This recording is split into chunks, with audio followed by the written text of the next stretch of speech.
आप यदि किसी विषय में पीएचडी कर लें, किसी विषय में पीएचडी कर लें, डॉक्टरेट की डिग्री हासिल कर लें, तो आप ये नहीं कह सकते हैं कि हमारा उस विषय से, जिस विषय के एक क्षेत्र से, एक टॉपिक पर यदि हमने कोई रिसर्च कर लिया, पीएचडी की डिग्री हासिल कर ली, तो उस मूल विषय से हमारा कोई संबंध है ही नहीं।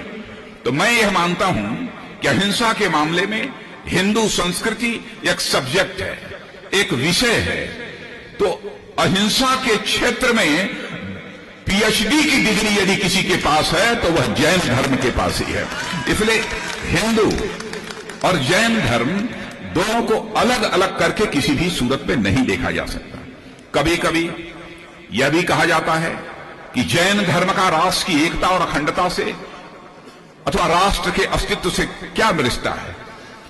यह आरोप लगाने वाले अथवा यह शंका व्यक्त करने वालों को मैं कहना चाहता हूं कि यह राष्ट्र का जो संगठित स्वरूप दिखाई दे रहा है, इस राष्ट्र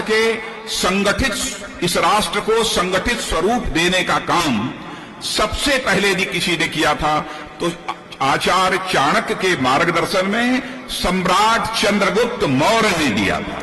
और सम्राट चंद्रगुप्त मौर्य यह जैन धर्म को मानते थे। इनका भी राज्याभिषेक यदि हुआ था तो जैन परंपरा के ही आधार पर उनका राज्याभिषेक हुआ था।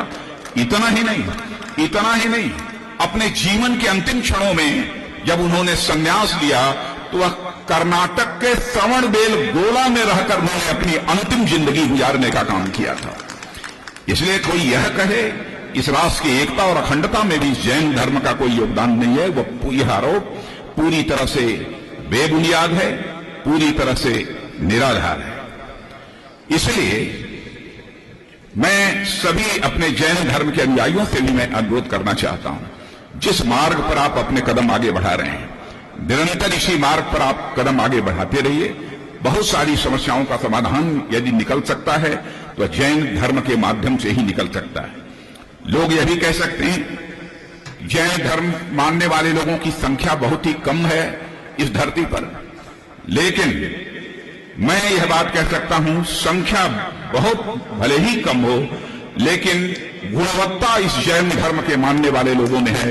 इसलिए समाज में वह अपनी श्रेष्ठता को भी सिद्ध कर सकते हैं, अपने आचरण से सिद्ध कर सकते हैं, अपने व्यवहार से सिद्ध कर सकते हैं। आज इस महावीर जयंती के अवसर पर इससे ज्यादा कुछ न कहते हुए मैं बहुत कुछ बोलता, थोड़ी देर तक रहता, लेकिन हमारे लिए जल्दबाजी है, इसलिए मैं क्षमा चाहता हूं।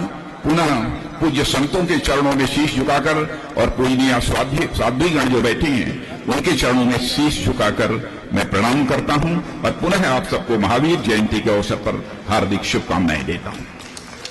बारूद के ढेर पर बैठी दुनिया को जरूरत है आज महावीर की अहिंसा की, ये विचार थे केंद्रीय